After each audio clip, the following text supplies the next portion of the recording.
Hi friend, this is Dr. Apurv Mehra, and today's video is going to talk about one of the very important things that determines what your reality in the future is, the focus. George Lucas wonderfully said that your reality will be determined on what you focus on.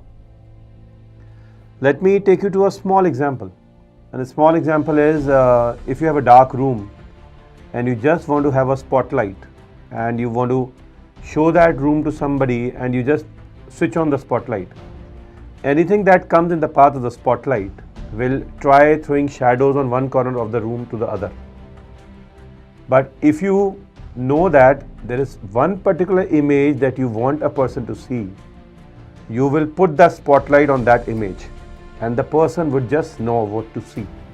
That's what a focus does to you. I'll explain again.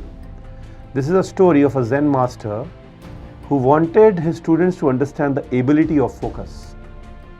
So he would tie bands around the eyes of all his students and say, shoot your arrows at an aim.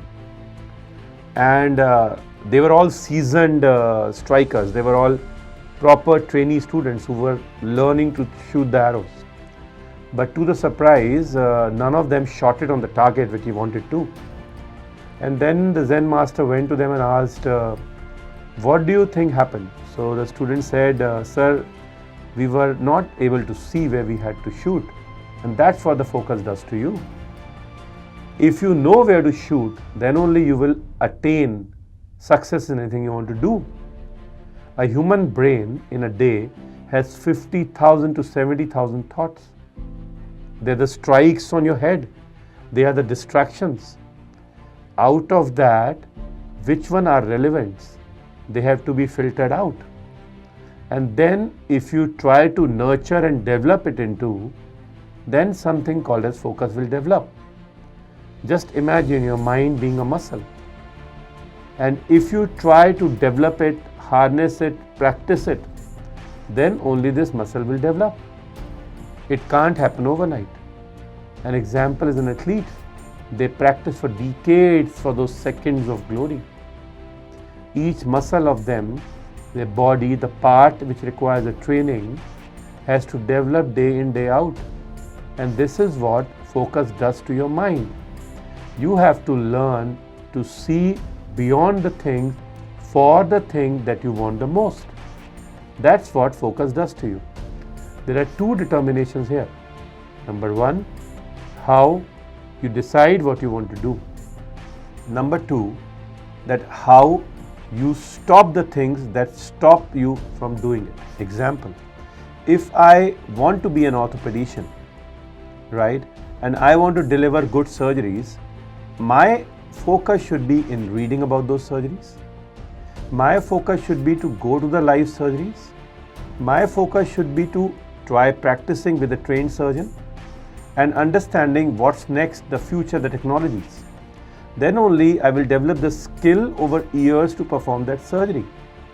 It can't happen one day I just want to become a robotic or a navigational surgeon. It can't happen. It has never happened.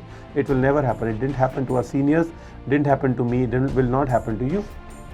And the second thing is the distractions which are trying to obstruct my way. The distractions can be anything like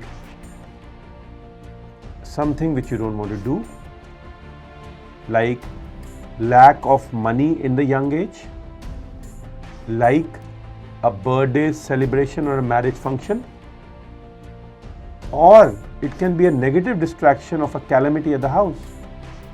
But these distractions you need to overcome so that you progress towards what you want to focus and what you want to build up.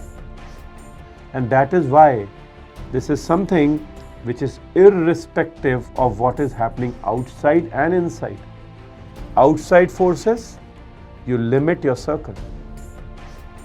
Outside forces, you surround with positive people.